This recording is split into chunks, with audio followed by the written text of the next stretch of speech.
You've done a bad one there. That's a stinker. That's a stinker. How are you? For you to be at number 2, I don't even care. Linkin Park as a band just shot to this unbelievable level of stardom. I do have one horrible thing to call you out on though. Hello, welcome back to the Man Overboard podcast. The boys are back in town. They're back. With another top 10 list. And it is the top 10 debut albums of all time. But I want to say before we kick off into the lists, just so I don't get cancelled, these are albums that I've actually listened to and enjoyed. Yeah. So if you don't get Madonna in there, it's because Madonna was way before my time, and I'm not just going to lie and talk about Madonna. Yeah. So there's your little sneak peek. And another little preface is that these are the top 10 debut albums, but that doesn't mean that these artists didn't release, you know, an EP beforehand or a single or something. This is their first studio album. That's what we're going off here. So there might be some artists in this list that had a little project before this album in particular, but this is the one that was their first studio release, and that's what we're going on. Let's do it. Number 10 for me, and we're starting off with a big one. All of these are big ones for me. They're all massive. It's The Strokes. Oh, very nice. Okay. Is This It? The Strokes are one of the best indie bands about still. Even up to the last album was pretty incredible. And if you look on the Spotify or on the streaming, it's like every album has had a few bangers on pretty much. So I think as a debut, this was unbelievable. Like, you can't really deny it. Some of the big tracks off there, Someday, everyone knows that. Is This It itself? I've got Someday again for some reason, but I think I meant to put Last Night in there, and I've been singing it the whole build up to this podcast. Yeah, you have. Yeah. So Someday, Is This It, and Last Night, 3 indie classics straight away. Imagine that on your first album. I mean, a lot of the albums in this list are the ones where you kind of think, how the fuck have they come up with these songs initially? But I think the Strokes have stood the test of time. They've stayed relevant throughout every album release that they've done, haven't they? And, this was a chronic way out the door. They're one of the only indie bands that are massive that I'm yet to see. You not seen them? I've never seen them. I don't think I've seen them either, to be fair. They don't tour very often. I was going to say, and I don't think they really do festivals that much. No. The odd one here and there, but I think the only times they've been on lineups were crappy lineups, other than the Strokes. Bring the Strokes back to Leeds. Right. Tim, number 10. Number 10. So my number 10 is actually an album off a previous list, which was my top 10 rap albums. Oh. So this is Beastie Boys' License to Ill, 1986. Now, I was thinking, do I exclude this because I've included it before? But with the bangers of Brass Monkey, No Sleep Till Brooklyn, and Fight for Your Right, like, those are certified anthems. And for that to be your first album, again, in 1986, just to get that out there, so early on, to have songs like that is fucking amazing. And apparently, they toured with Madonna in 1985, just prior to the release of this album, which got them kind of the ball rolling, and then they dropped this album, kind of went off the back of the tour, and then went from there. But as a first album, I don't think you can fault it at all. No, not at all. Beastie Boys changed the game, didn't they? They did, yeah. And their rap style is still so unique, and you hear, some of your boys, Joey Valance and Bray, very similar in style. And it's been, and like, when Joey Valance and Bray came out, it felt fresh. But the reason it felt fresh is because nobody's done the B-boy, Beastie Boys style from back then, since then. So it's very nice to hear. The boys. Yeah, the boys. And I've done exactly the same thing, going in at number 9, and it is Kanye West, The College Dropout. Okay. Another rap album which completely changed the game. It had a much higher place on my top 10 rap album. Oh, no, it might not have done, actually. No, it didn't. It was My Beautiful Dark Twisted Fantasy, which was higher. But The College Dropout had Jesus Walks, All Falls Down, Through the Wire. We spoke about that amazing story where he had a version of it where he still had the braces on after the car crash. But at the intro to Through the Wire, even on the released version, it's him talking with his thing still. I listened to it earlier today and I was like, that is the, I'm going to do this, man, you can't stop me from rapping. And then, this album changed the game. Kanye changed the game. From this point, for at least a decade, he didn't have what anyone really classed as a bad project. He has since then, but this album was just fucking different. It was a different type of rap, talking about Jesus, talking about family, talking about all sorts.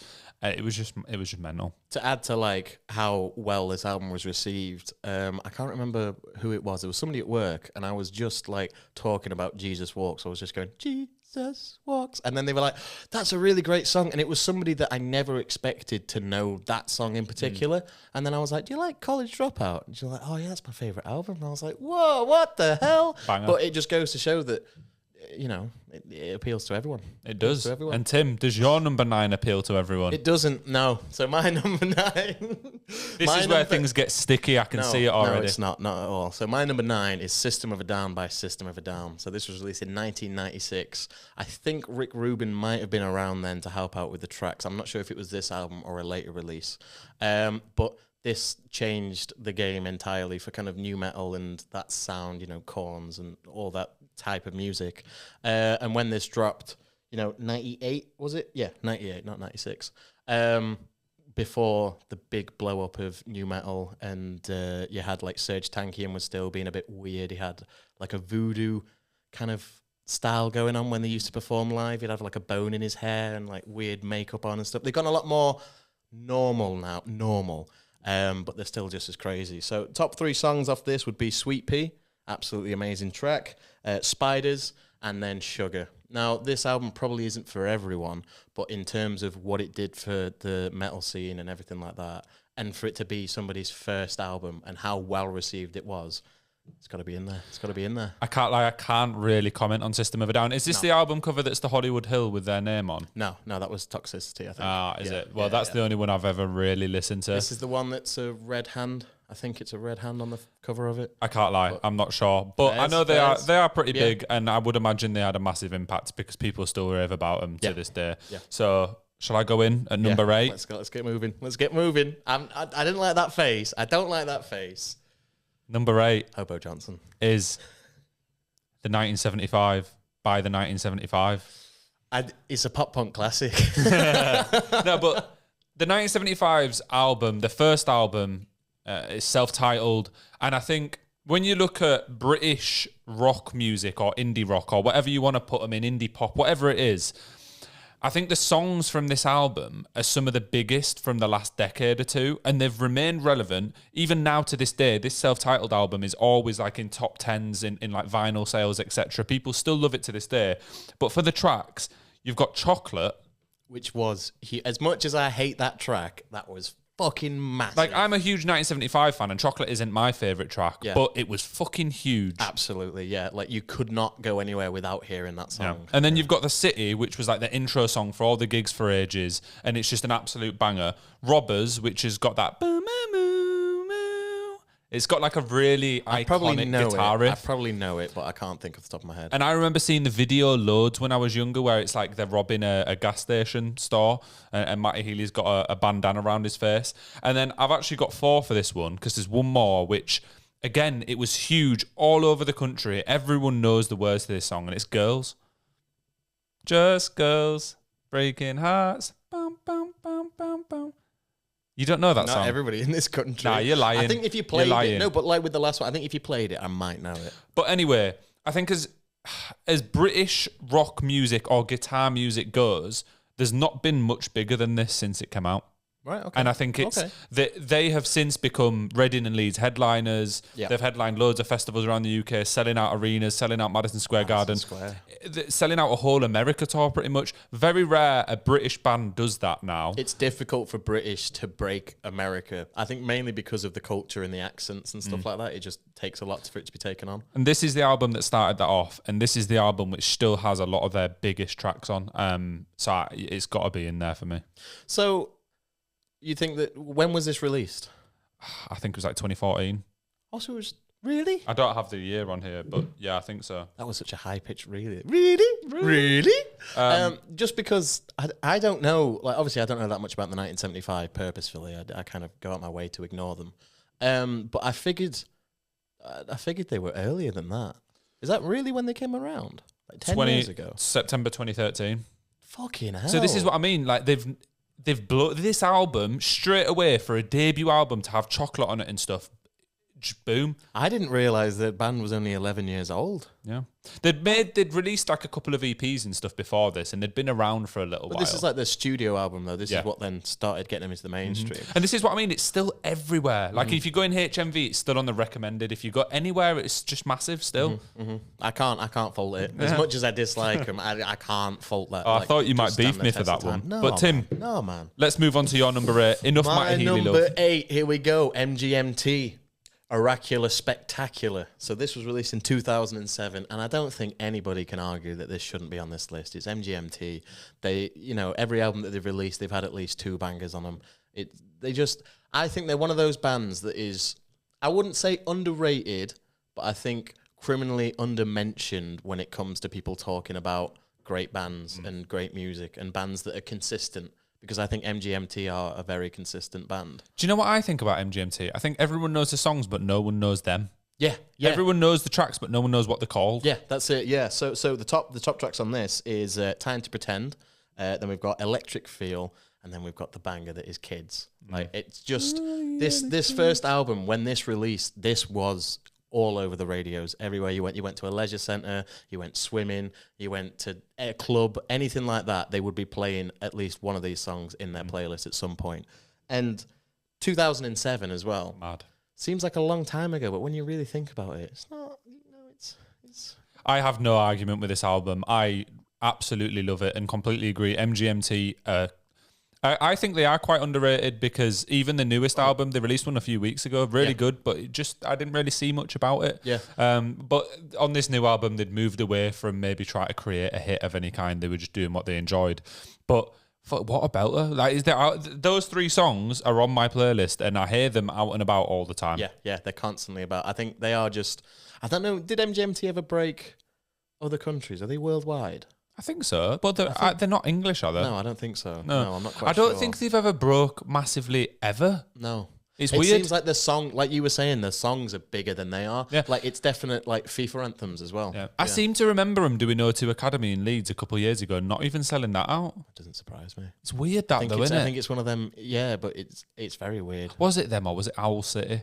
Might have been Owl City. I love Owl City. Fireflies. I've not spoke about Owl City at any point. Like I went through a massive Owl City phase. Yeah, I quite liked him. All of his music. He's got about 8 or 9 side projects as well. Oh, has he? Yeah. He's a very prolific man. But from Owl City to Joe's number 7. Number 7. The 7th best debut album of all time. And it's a group that we saw headline Leeds Fest earlier in the year. Oh, this is that low. The Killers. Wow. Hot Fuss. Fucking hell. Really? What? Yeah. You better have some good shit higher up, man, because that's a seminal album right there. It is. I don't know. It's a banger of an album. Yeah. And it includes the British national anthem. It does. A song that didn't leave the charts for decades in Mr. Brightside. It's still in there. Is it? Is it still in there? Yeah. Well, I don't know. I love this album, but for me personally, I find lots of good tracks on all the Killers albums. And despite this being a huge debut, I just don't think it deserves to be that much higher because there's 4 or 5 bangers on there, but I think some of the songs towards the end of the album get a little bit weak. Anyway, okay, no, fairs. Good tracks. Yeah.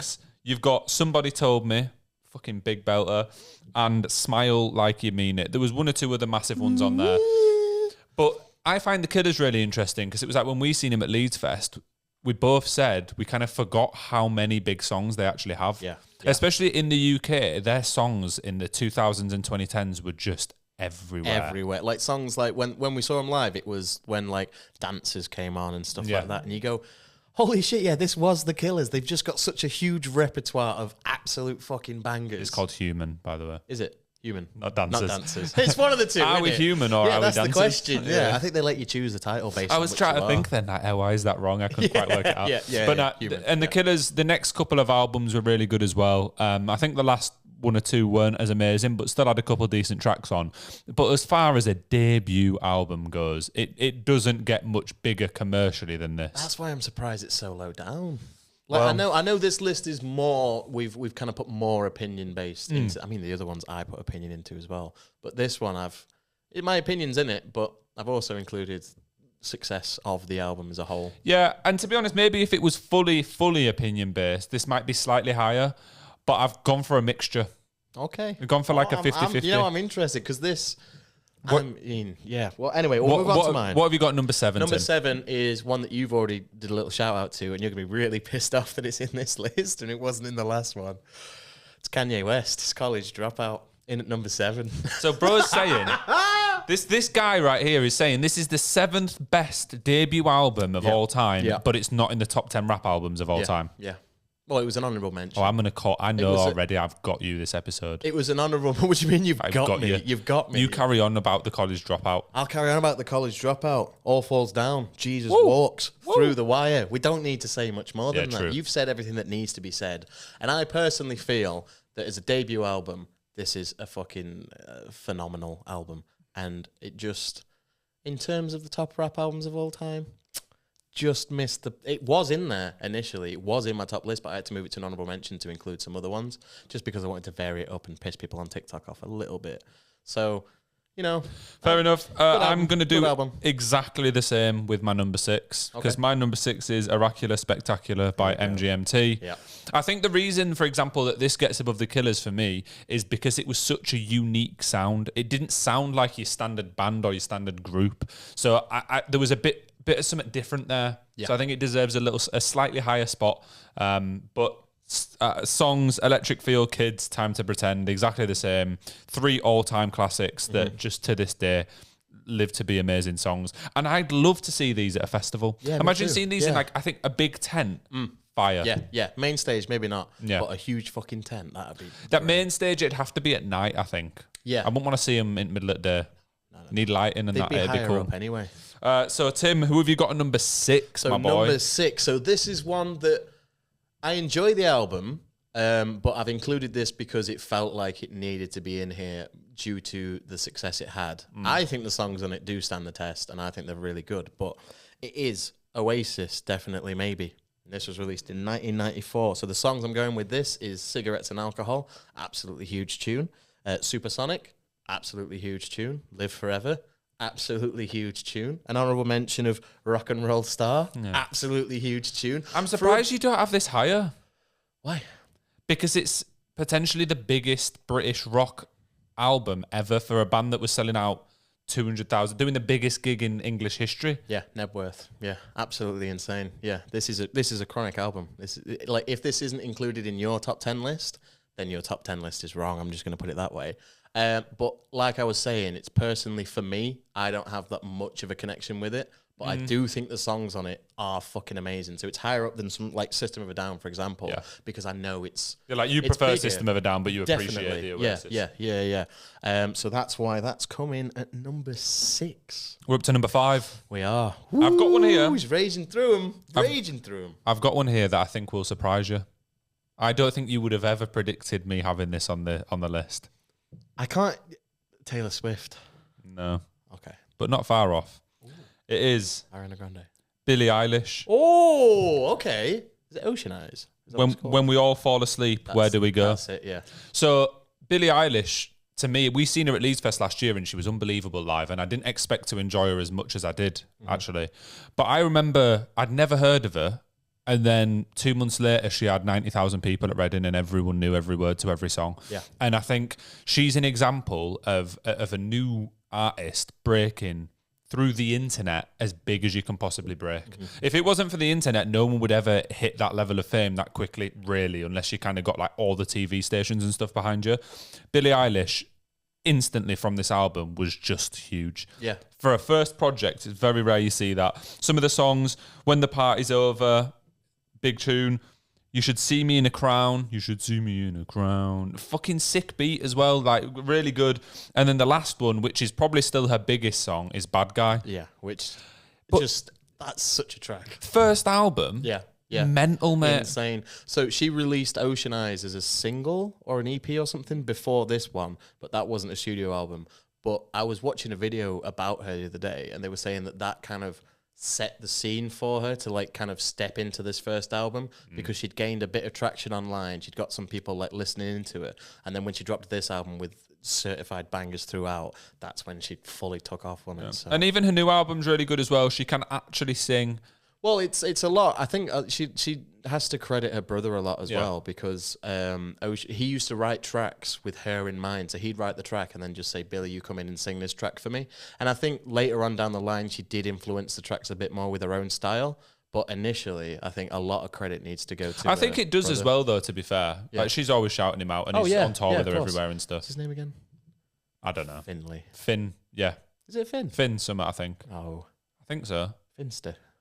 Anyway, no, that's not Finster. Tim, what's your number 5? So my number 5, I've just hit the mic. There we go. My number 5 is a British classic. Now this one's come a bit higher up because I actually really rate this album a lot, and it's Dizzy Rascal, "Boy in the Corner."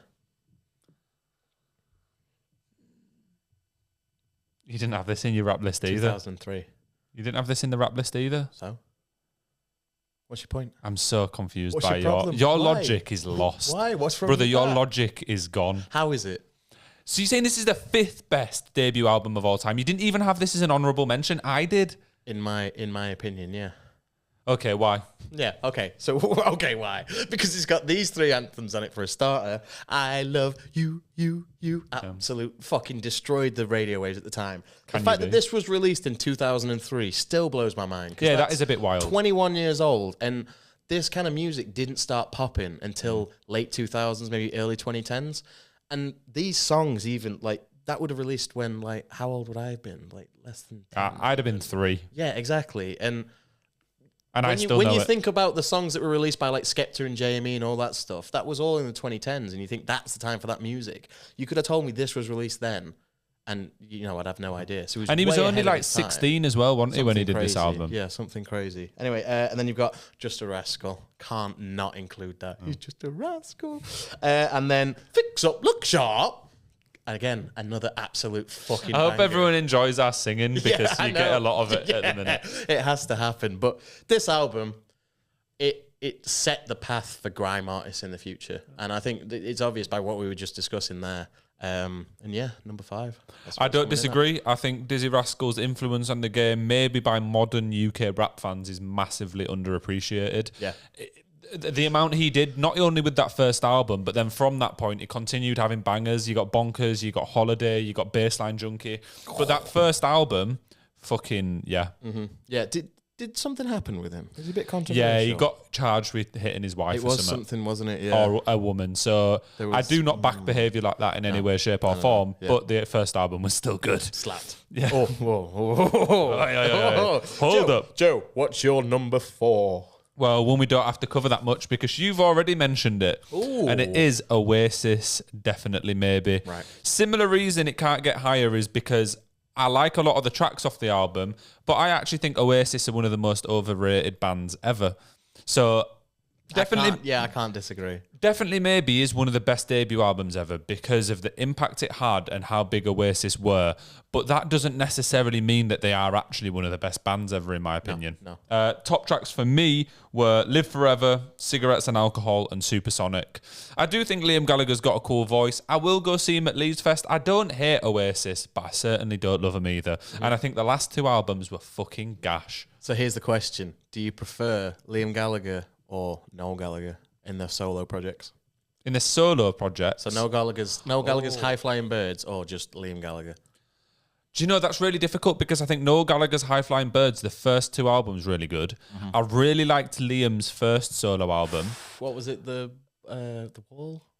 No, I don't know. But, it's going to annoy me now. I remember, As You Were. As You Were. Yeah, of course it was. But I'm going to go Noel. I think more consistently produced good albums, whereas Liam's newest solo project was dead, and that new joint one he did with John Squire was horribly bad. You know, like if you're an Oasis fan and you're trying to back that Liam Gallagher and John Squire album, you actually need to fix up. I know you might have got to see him at an academy for like 40 quid, so you desperately learned the words for the songs, but that was not a good album. It wasn't cracking, was it? It wasn't cracking. It felt like it felt a bit forced to me, and also it's the thing that, the songwriter of Oasis wasn't Liam. At the end of the day, which is why what you're saying about Noel Gallagher's first 2 albums being so good, I think is a credit to him being such a good songwriter, because all the, you know... Is it called like Council Skies or something, or is that one of the new ones? Anyway, Noel Gallagher's High Flying Birds are better than Liam's solo projects. Also because Liam doesn't even write the songs for his solo projects. Yeah. So, but that first Liam album... Yeah, that was good. I think that's better than all of Noel Gallagher's albums. Oh, I don't know if I'd go that far. I would. Anyway, Tim, you're up to number 4, mate. Number 4, this is one that you will have in your list, and it'll probably be in the top 3. Well, it has to be now. And that is Arctic Monkeys.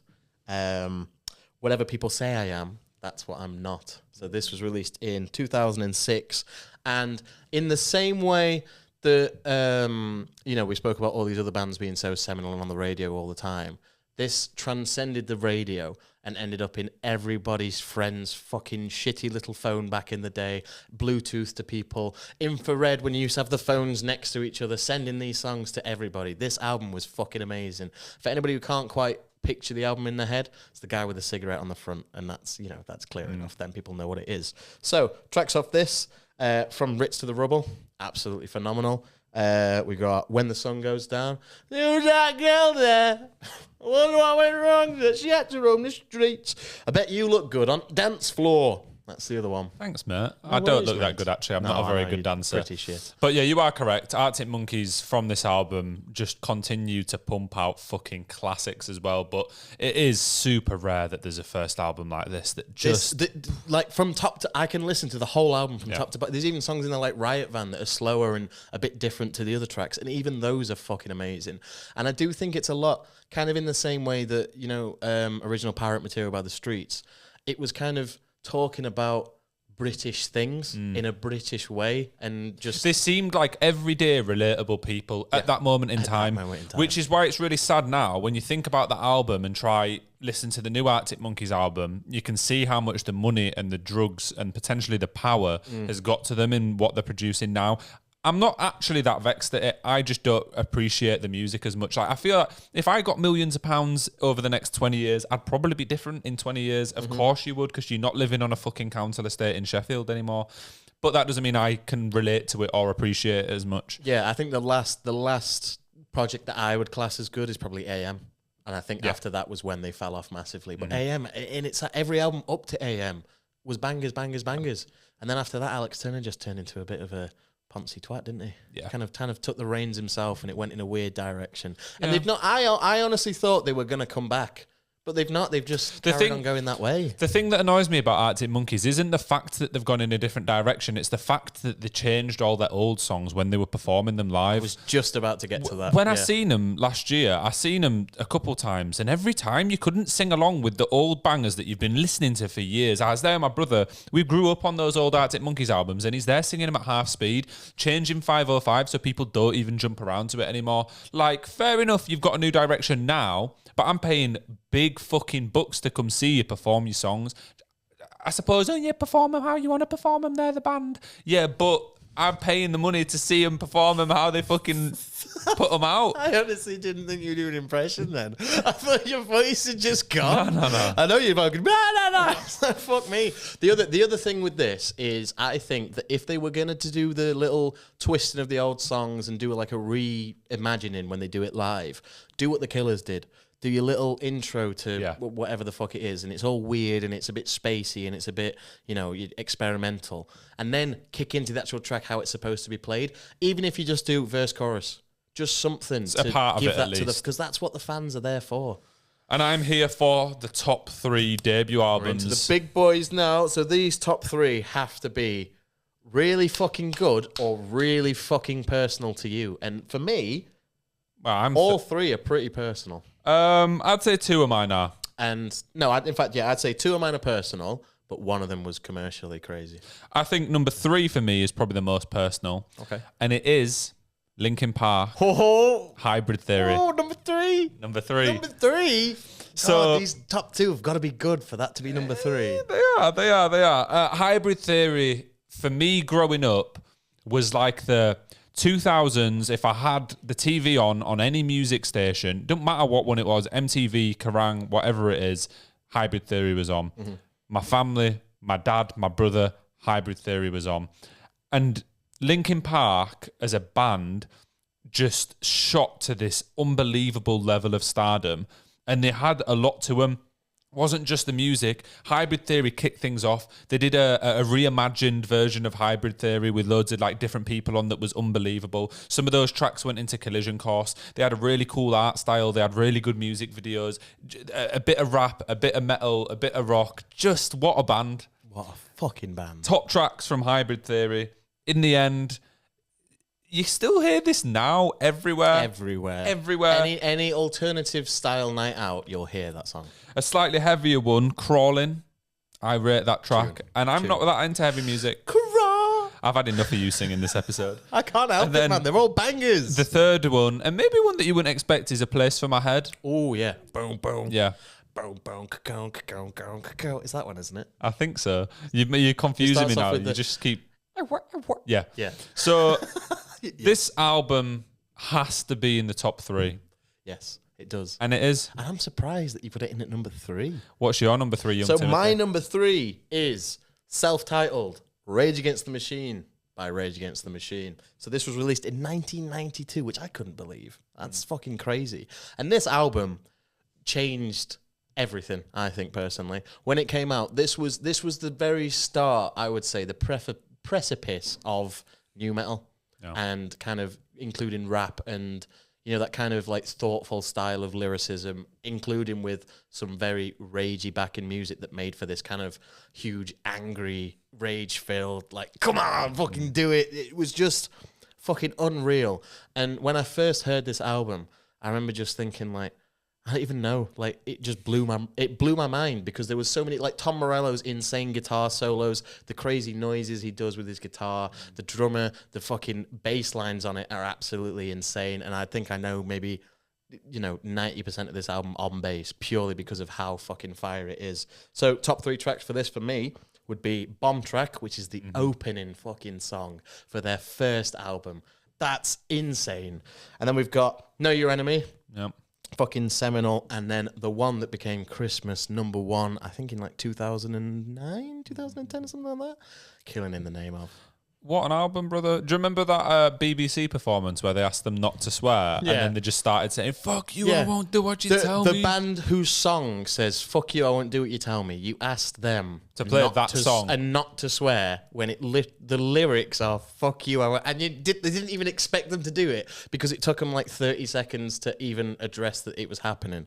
But what a fucking album. What a band. What a single in Killing in the Name Of. That's still heard absolutely everywhere. If anybody hears that, boom, boom, boom, boom, boom, boom, everybody instantly knows what's coming on. Getting ready to go crazy. Do you know, this is a call out to Rage Against the Machine, because you've not come to the UK since like the early 2010s, if not 2010. They're not going to again. What the fuck? Like, well, we spoke about it with Knuckle Puck, didn't we? And it's just Zach De La Rocca got a little bit of an injury.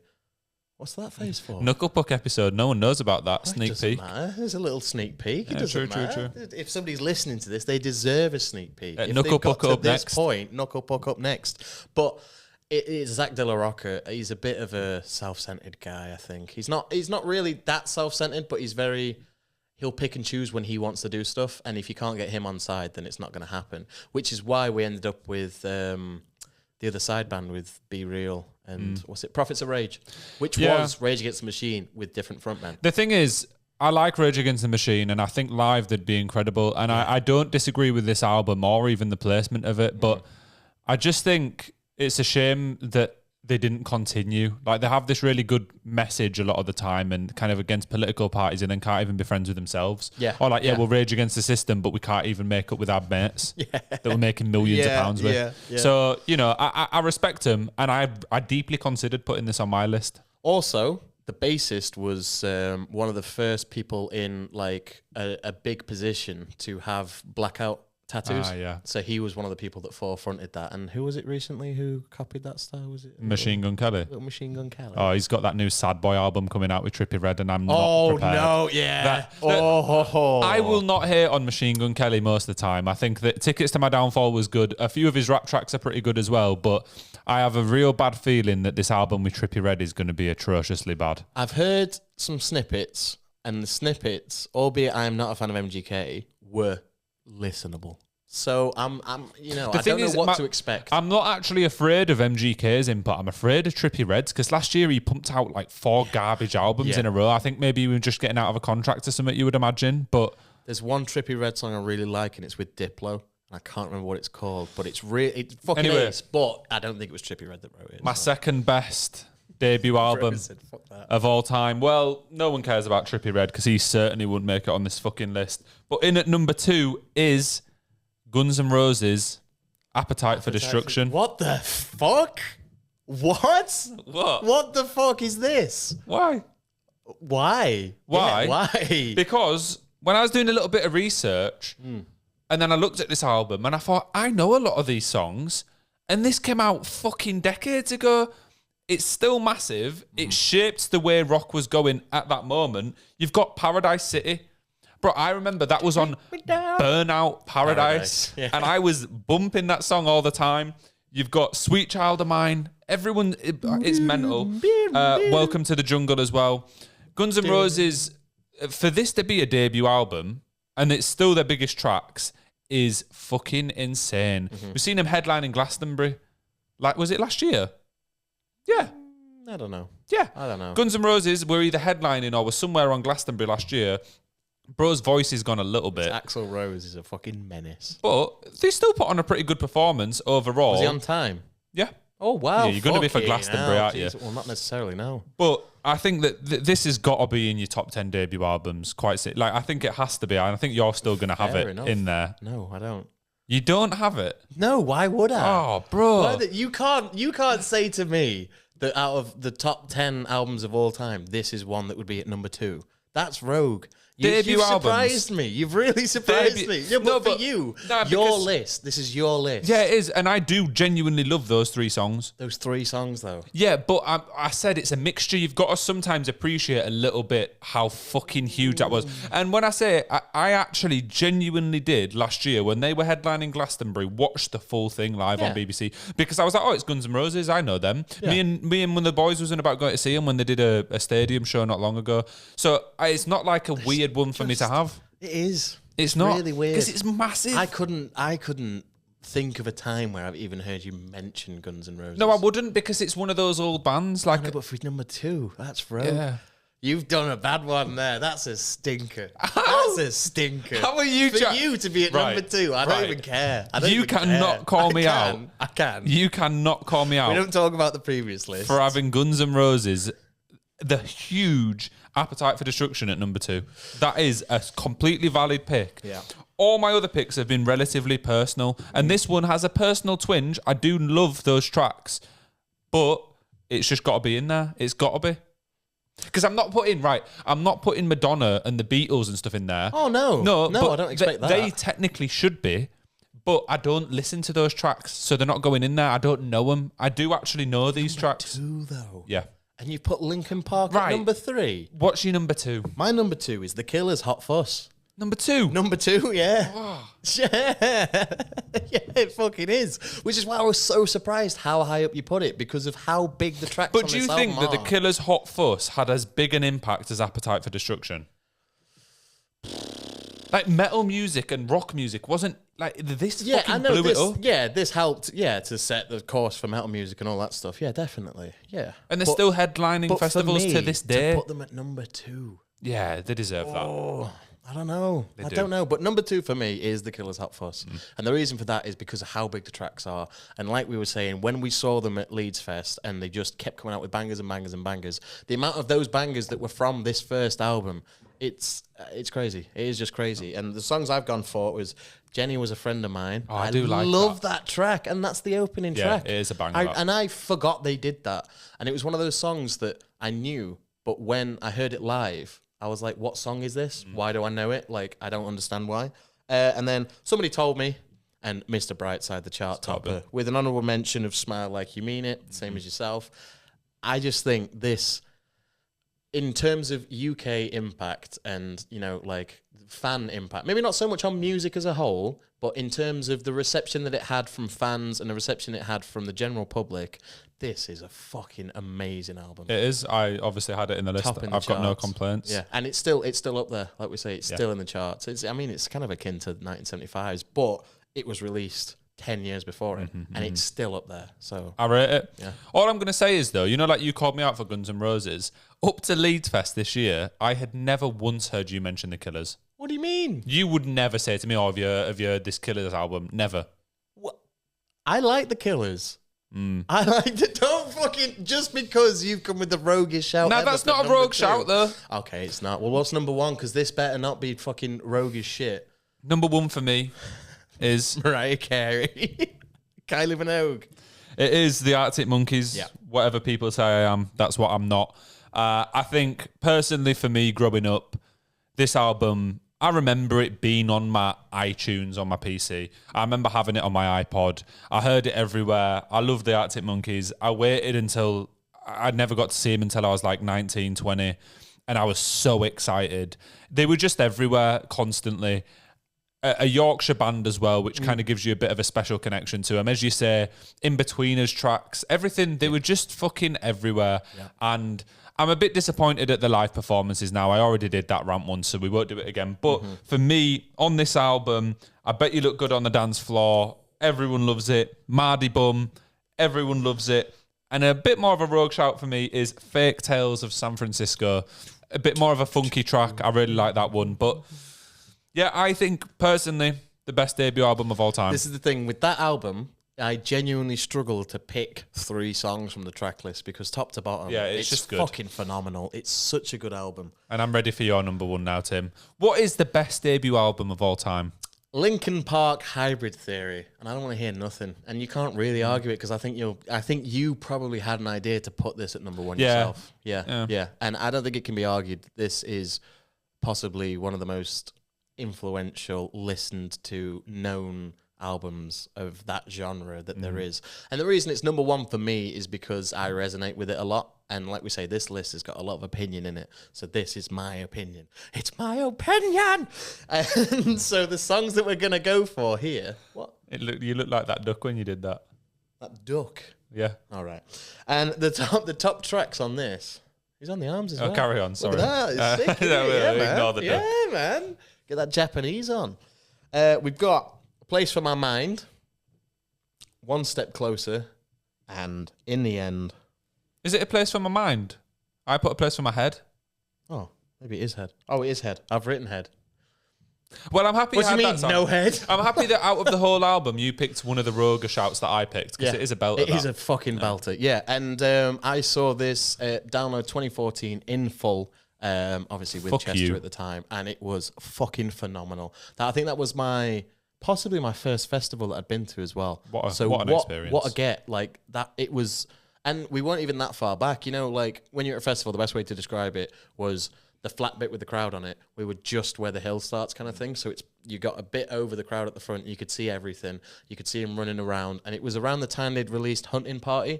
And I remember I've got a video of him doing Guilty of the Same, whichever one song that is, that you're guilty, you're the same.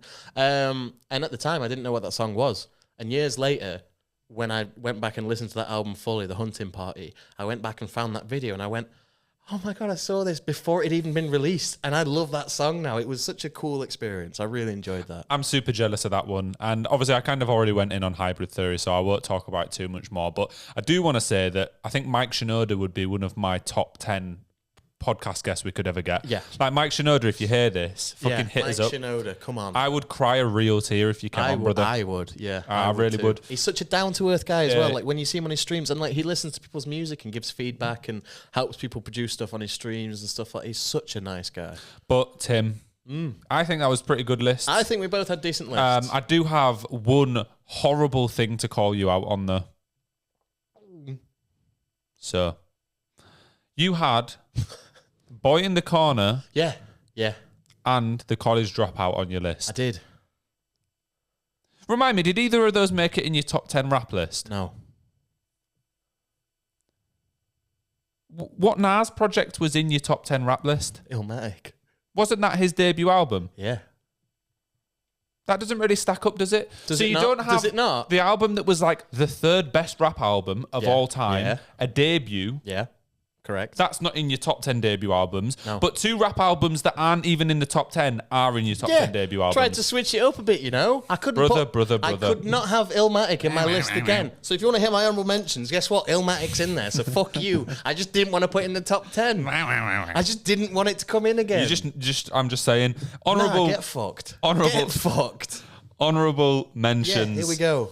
My first honourable mention is Daft Punk Homework. Ooh, that's a shout. I nearly put this in my top 10, but I didn't listen to it loads at the time of its release. But I think for me, Around the World is a big fucking belter.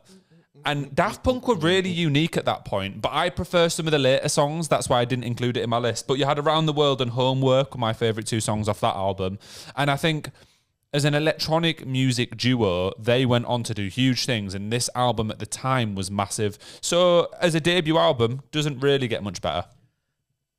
What the fuck happened to EDM artists with masks? Because I love it. I think Deadmau5 is sick. I think Daft Punk is sick. I love the way that Marshmallow, as much as I don't really like his music, I think his image is pretty cool. Pretty cool. I love masked EDM artists, and I just don't think we've got enough of them. I really don't think we've got enough. I bet that's your Tinder bio when you're single. I love masked EDM artists. I just nearly broke the back off the chair there. Did you hear that? Yeah, I did. Yeah, because they used to have like little rainbows going around. They'd have the smile pop up, and Deadmau5 would have his where the lights would do all sorts of shit. And I agree. just think it's a cool aesthetic. And I think Deadmau5 were one of the pioneers of it as well. Deadmau5 is one of the pioneers of modern electronic music. Yeah, Daft Punk were one of the pioneers of the masked stuff, because I think they were just before Deadmau5. All right. But also, France and EDM. It's really weird. They have a good connection. There's a lot of massive artists from France. True, David Guetta's French as well, isn't he? Yeah, and the French really know how to protest. I'll give them that much. Oh yeah, they do better than we fucking do. Yeah, it was like don't give a fuck. Pansies. Well, we are bitch made. Anyway, what's one of your honourable mentions? Nas Illmatic, 1994. The world is yours. It ain't hard to tell. New York State of Mine. Another one from you, Joe. That is actually my next one as well. So we'll just skip over that. But I do have that on there. One you maybe wouldn't expect. Okay. Another large female artist who, when I was in primary school, no, she's actually not large physically. She's large musically. When I was in primary school, this album was fucking massive. It was everywhere. And it is Lady Gaga, The Fame. Yes, come on. Whoa, forgot about that. Yeah, this was huge. And Lady Gaga, to this day, is one of the biggest musicians in the world. She sold out the Tottenham Stadium the other year. Some tracks off this, for me, you've got Poker Face. Everyone knows that tune. Just Dance, which effectively went on to name a game as well. It genuinely did, yeah. And it was on that game, and it was everywhere. And then my favourite isn't even the biggest, but it's Paparazzi. Just because it was on like a CD I had when I was a kid. But I think as far as pop music goes and creating a new pop music icon, The Fame for Lady Gaga did what the Billie Eilish album I mentioned earlier did for her. The Fame blew her up to a massive level instantly, and she stayed at that level and stayed producing bangers. Yeah. Random shout out. I actually really liked the Star Is Born album and the film, actually, which might be a bit of a surprise, but I really rated it. She's going to be in the new Joker film. Is she? Yeah, with Joaquin Phoenix, and it's going to be a more musically led film. So where it's going to be, I think it's going to be more based in the Joker's mind. So there's going to be a lot more musical numbers. So I think this is Gaga's maybe like first big role. I'm sure she's done some films before. I wouldn't surprise me if she's been like a side role or something. Well, she does loads of stuff, but like, what the fuck does Gaga know about cameras?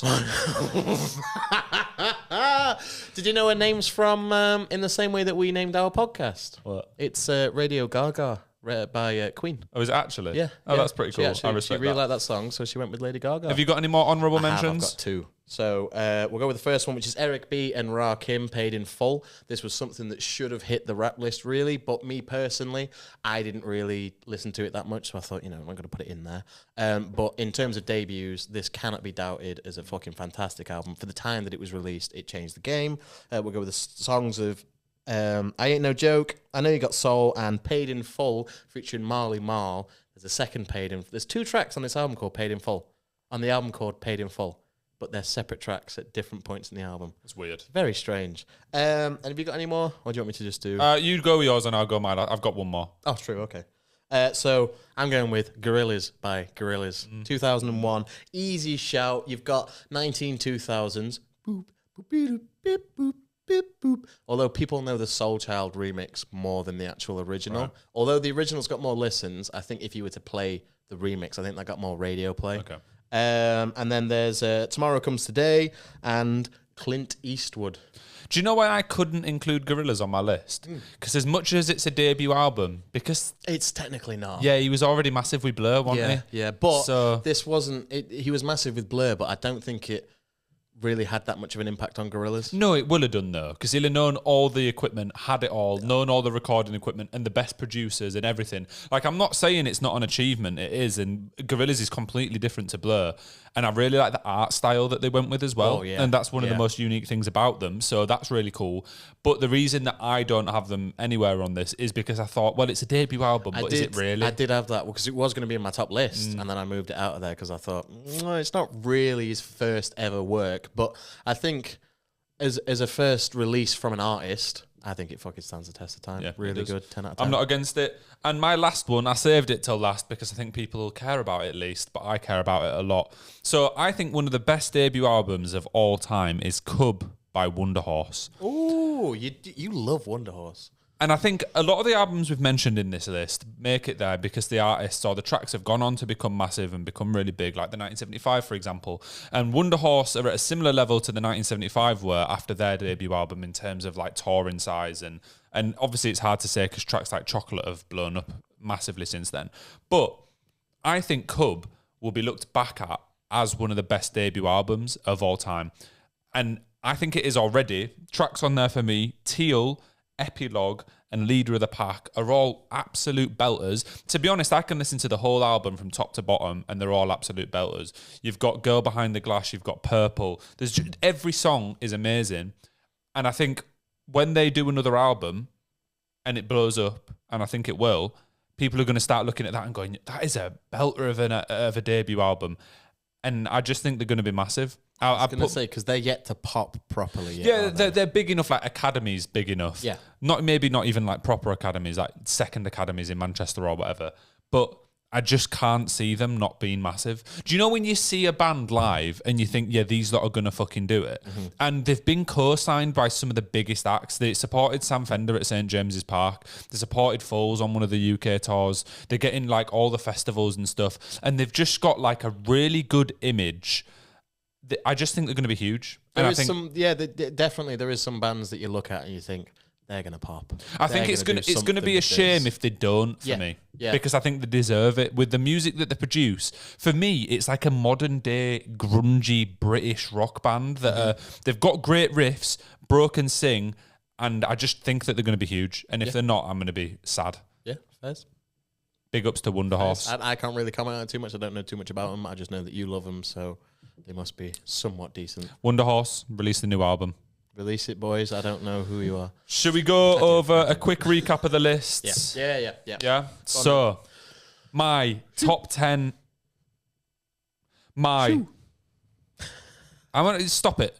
My top 10 debut... brother. My top 10 debut albums of all time. Number 10, Is This It by The Strokes. Number 9 is The College Dropout by Kanye West. Number 8, The 1975 by The 1975. Number 7 is The Killers, Hot Fuss. Number 6 is Oracular Spectacular by MGMT. Number 5, When We All Fall Asleep, Where Do We Go by Billie Eilish. Number 4 is Definitely Maybe by Oasis. Number 3 is Hybrid Theory by Linkin Park. Number 2 is Appetite for Destruction by Guns N' Roses. And number 1 is Whatever People Say I Am, That's What I'm Not by the Arctic Monkeys. A few honourable mentions for me. You've got Daft Punk, Homework, Illmatic by Nas, The Fame by Lady Gaga, and Cub by Wonderhorse. So my top 10 debut albums of all time. Number 10, Beastie Boys, License to Ill. Number 9, System of a Down, System of a Down. Number 8, MGMT, Oracular Spectacular. Number 7, The College Dropout by Kanye West. Oh, I've done it. I've done what you did. Number 6, Oasis, Definitely Maybe. Number 5, Dizzy Rascal, Boy in the Corner. Number 4, Arctic Monkeys, Whatever You Say I... Blah, blah, blah, blah. Number 4, Arctic Monkeys. Whatever people say I am, that's what I'm not. Number 3, Rage Against the Machine. Rage Against the Machine. Number 2, The Killers, Hot Fuss. Number 1, Linkin Park, Hybrid Theory. Some honourable mentions would be Nas, Illmatic, Eric B. and Rakim, Paid in Full, and Gorillaz. Blood read that out like he's never read before. I know, I really struggled with that. I don't know what was going on there. I felt like the pressure of the cat got to you. It did. There's one other thing on my mind, and that is our album of the week. So I want us both to come up with an album every week. If you get to this point in the pod, you might not have heard this yet, but every week we're going to come with a fresh album. It doesn't have to be brand new, just something that we're bumping or means a lot to us in this particular week. Who's going first? You can go first. Mine is the 1975 Being Funny in a Foreign Language. And I've got a very good reason for this. And I think anyone that's a fan of the 1975 would appreciate this. Being Funny in a Foreign Language, for me, has been like an era of my life.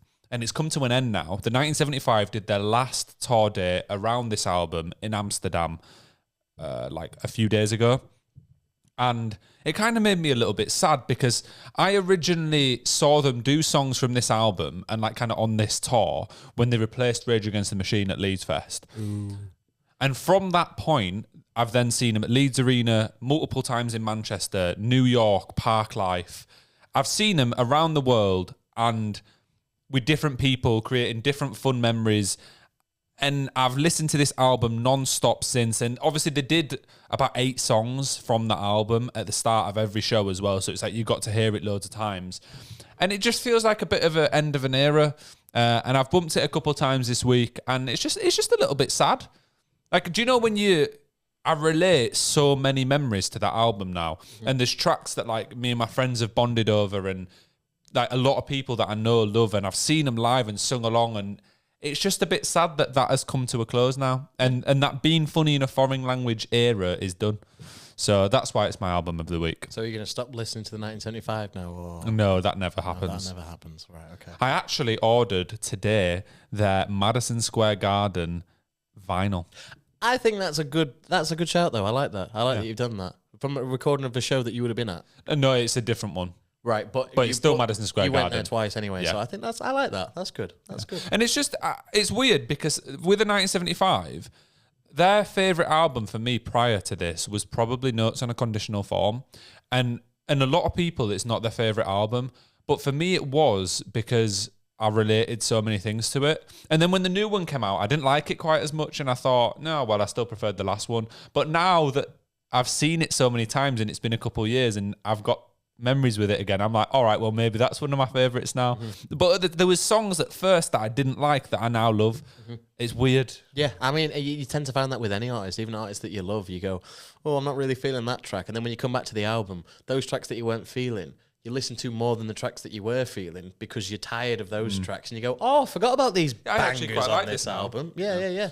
What's your album of the week, Tim? So my album of the week is Baby No Money, I Don't Care At All. This came out in 2019. It had a bunch of bops on it. I think it was criminally underrated, personally. I don't think it had many on there that really popped off. But personally, as a project, I think it's great. I love Baby No Money as far as it goes. I think he's got a really fresh style of rapping.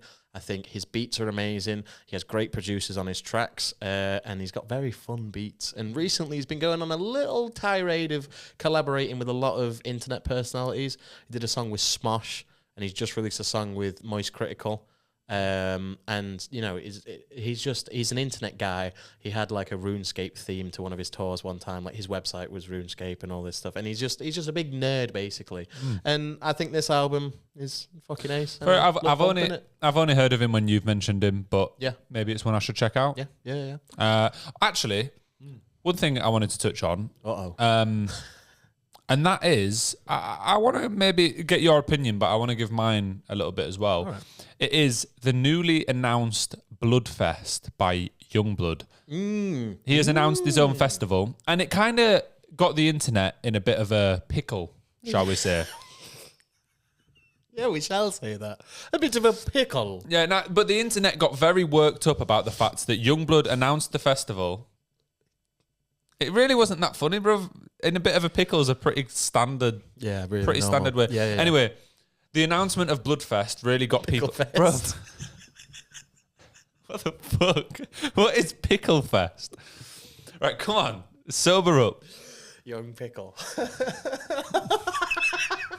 Bro, it really isn't that funny. Young Pickle. What? I don't get it. It's just funny, isn't it? It's just funny. Oh. Right. It's only your reaction that's actually made me laugh. I don't really get what's going on. I don't know why it's that funny. It just is. Bludfest. Yeah, Bludfest. And people were angry about it because in the announcement for it, he did it at Camden, it's just Camden Markets in London. And he said, fuck the system. We're going to start our own festival. Tickets are like $49.50 or something. And everyone was saying, how are you saying fuck the system? Because your last tour was promoted by, is it AMG? What? Yeah. A massive gherkin. I wasn't thinking about that. No, I just thought of the word pickle. Just as you're speaking, I've been trying to subdue the word pickle in my head. Like, it just keeps popping up.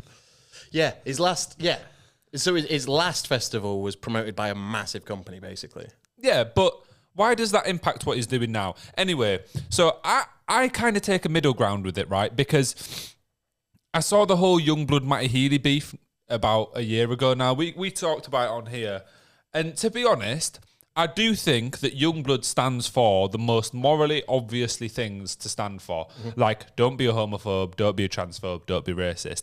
But at the same time, not every artist is talking out against people like that. Not every artist is using their voice to promote those positive messages. So you can't have a go at him for doing that. Yeah. Yeah. And the idea for this festival, I get that people can say, oh, well, he's worked with massive promoters and he will be for this. Obviously, the tickets are going to have to be sold somewhere. There's a certain amount you can do. And I think having a festival that's 50 quid and Yungblud, I seen him at Manchester Arena last year.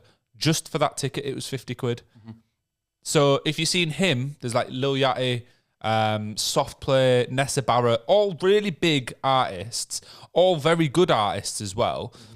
At a festival for 50 quid, he's clearly actually tried to make the price pretty cheap there. And someone online, someone said, oh, well, yeah, but 50 quid's actually quite a lot. If you average that out over a weekend and you went to like Leeds Fest or something, a Leeds Fest ticket's like 100 quid. You look at Slam Dunk, that's like 110 quid now. Even Live at Leeds Festival, which is a relatively new festival based in Leeds, is like 70 quid. Yeah. So 50 quid for a full day of music where someone's clearly putting a lot of time and energy into it. And he said there's going to be like a friends tent where people can go if they go by themselves and they want to meet people.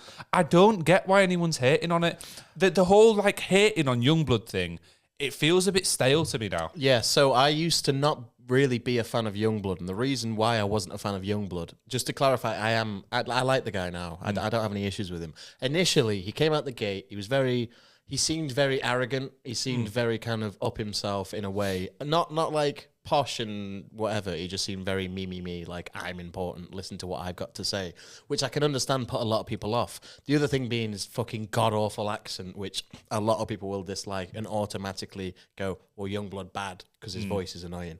But as I've come to learn more about him and kind of see what he's trying to do in the music industry and see the changes that he's trying to make, I honestly, I think he's a down-to-earth guy. He's very in touch with his fan base. He seems to really care about people and, you know, looking... Like he said for this, he cares about pickles.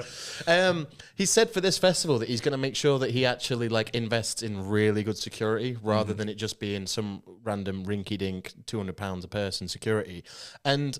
You know, it's clear that he's putting in effort to make this a festival that would be good for everyone who goes. And for fucking, it's $49.50. Like, that's fuck all. What the fuck? How can anybody complain at that? Yeah. To see, like you're saying, to see Yungblud on their own, probably about 50 quid. To see fucking Soft Play on their own will probably be near enough 50 quid after fees now. Like, there's no way that you would be able to see a single act of that caliber for any less than the price of that ticket. Like anyone that's whining about the price of that ticket, let me just list off a couple gigs that I've been to recently and how much they cost. Blink-182 at Manchester Arena. No Ticketmaster things, just the cost, £110 a ticket. It was disgusting. Yeah? It was really mad. disgusting. The 1975 at Manchester Arena, no Ticketmaster Premium. I think that was about 70 quid a ticket.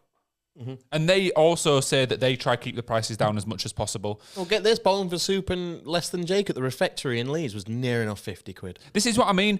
If anyone is actually complaining about the price of this ticket, they need to sort it out. And if you're complaining that a huge music artist has worked with promoters to tour before, that is irrelevant. Of course they have. What do you want to do? They can't book their own music venues around the world and do the logistics for a whole tour. They can for a day festival, and they can make that cheap and put the time and energy into that. And I think that people actually just need to sort it out. Like, fair enough, you might not like Yungblud, and there's a lot of questions around whether he originally got into the music industry and was a little bit of a plant or whatever. And you can go watch interviews about that, and that can still be up in arms. And I think, you know, he probably had a couple connections, but again, that isn't really his fault. Like, look at the 1975. I love them. Matty Healy's fucking mum and dad are both famous. Yeah. Doesn't mean that they didn't have to make good music that appealed to a wide range of people still and build a fan base. So I don't get all the hate. The other thing is something you got to take into comparison. We're comparing the price of this to gigs. Gigs in a venue that already exists, that's already set up, all the lights are already there. You might have to bring in some stage stuff and this, that, and the other, but it's already all there. All the venue staff are already there. Everything's already set up. We're talking about a festival that he's going to have to set up all the tents, all the stages, get the bands in from abroad. More security. Multiple like flights in. He's got to look after their food. He's got to look after the toilets. He's got to look after everything that you don't even think of. And you're getting it for fucking less than £50. How the fuck can you complain at that? Yeah. It's unreal. It's just sad. It's sad to me that someone announces something that is actually good for once. We sit here and we complain about ticket prices every fucking episode at some point because it's absolutely ridiculous. It is. It's disgusting. And someone actually does something where it makes a bit of a difference and they're actually trying to do something for a good price. And people still find a way to hate on it just because they don't like the person. Like, appreciate that if more musicians were doing this for their fans, the musicians that are probably multi-millionaires but still charge 150 quid a ticket anyway, then music would be in a much better position for everyday people to go enjoy live performances. See, this is the thing that I think is the issue here with people's perception of Yungblud, right? So initially, this is going off why I disliked him initially, was I put him in the same camp as MGK, of this little poser guy who's like moved over and he doesn't really care about his fans. He's just making the music for the sake of it. And I figured, you know, he's an annoying voice and all that stuff. But as you come to, like you're saying there, when you split off the two, MGK doesn't give a shit about his fans. He probably cares about his fans, but he doesn't care about setting up things and making prices good and doing all this stuff. He's a big, rich guy. Doesn't give a shit. Yeah. Yungblud is equally, you know, probably very well off. And he's going out of his way to do this stuff for his fans. And name another artist that does this. Name a single artist that does this out there. I'm sure people can name one or two. Artists but do set up their own festivals. The UK, artists do set up their own festivals or whatever sometimes, but they're not usually this cheap. Yeah. Anyway. I think people just, it's the internet wanting to be annoyed and people having preconceptions of Yungblud and not going out of their way to try and get rid of them. Yeah. Like, for example, like, no, I won't go into it. I was going to go down the route. I was going to go in and say, like, Matty Healy, I still don't like him because I think he's a bit of a poncy twat.